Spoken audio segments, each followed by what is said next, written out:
Welcome back into the Sports Source. This segment brought to you by Daniel Hood Roofing, the home of the No Worry Guarantee. Daniel and his team offering a roofing tune-up package right now. Visit his website on your screen. Give them a call today. They have operators standing by. All their jobs are guaranteed not to leak. So right now, before the weather turns nasty, is the right time to call Daniel Hood Roofing.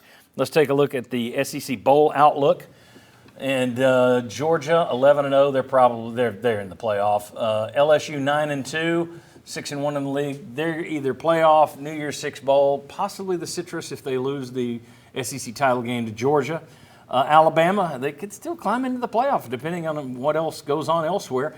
New Year's Six, Citrus is a possibility. Tennessee, now out of the playoff mix, New Year's Six, Citrus, then it drops down from there. South Carolina is actually now pretty good in the bowl picture in the SEC. Jimmy, I have been saying all along that if Tennessee falls out of the playoff, they're going to wind up in the Sugar Bowl because LSU started their season in New Orleans this year. Alabama played there in 2018. Your last trip was 1991. But the Hooker situation, would that change it? If Tennessee fans go nuts over this loss and people think you're not going to buy tickets, would that impact it?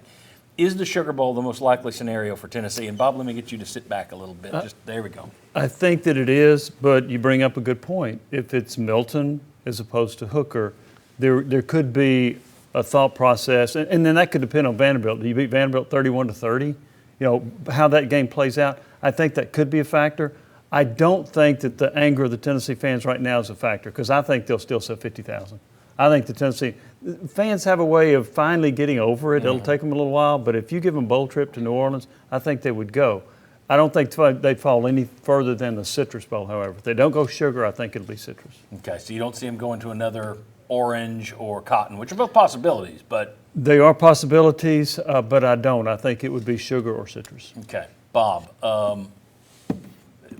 how would you look at a Sugar Bowl trip? As of today, that feels like a nasty consolation prize. As it does. A week from now, it feels like a disappointment. I just don't feel as confident as you guys, though. I mean, something last night might have just changed a little bit as far as who they want.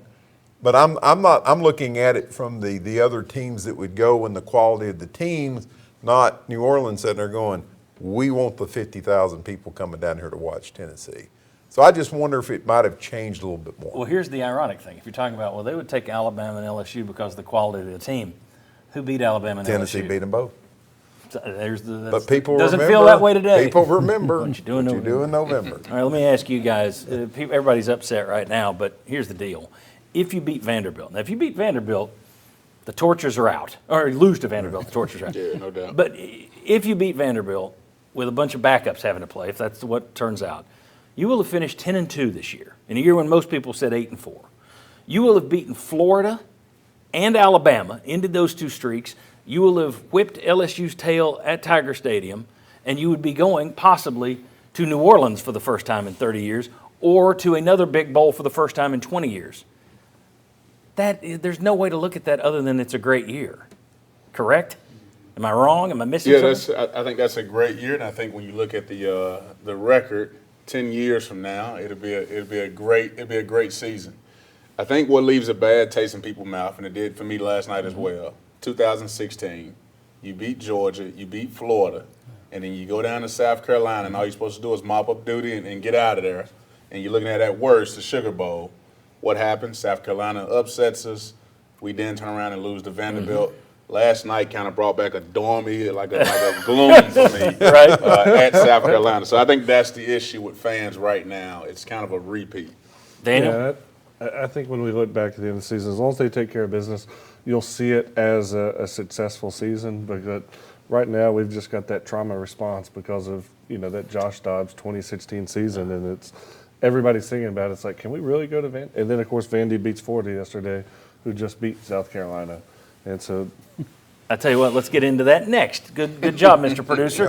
That's what we'll do next on the show. We'll talk a little bit about Vanderbilt, and then we got game predictions, which are going to be tough for Chuck to set the line and us to make the predictions since we don't know half the teams or half the players who are going to be out there for Tennessee. A lot of guys were hurt yesterday who will be in the game. We'll just have to pick anyway. Come on back on the Sports Source.